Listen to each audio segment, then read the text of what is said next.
Hi, my name is Arjun and I'm the Senior Onboarding Specialist here at Social27. I'm going to talk about why you should install the Social27 networking for your next Microsoft Teams webinar or meeting to record a 30-second Hello World video.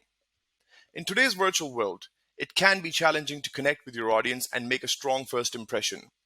But by creating a 30-second introduction video before your Microsoft Teams meeting, you and your attendees can set the tone and capture each other's attention right from the start. These Hello World videos can be a quick and engaging way to introduce yourselves, set expectations for your session, and build excitement for what's to come.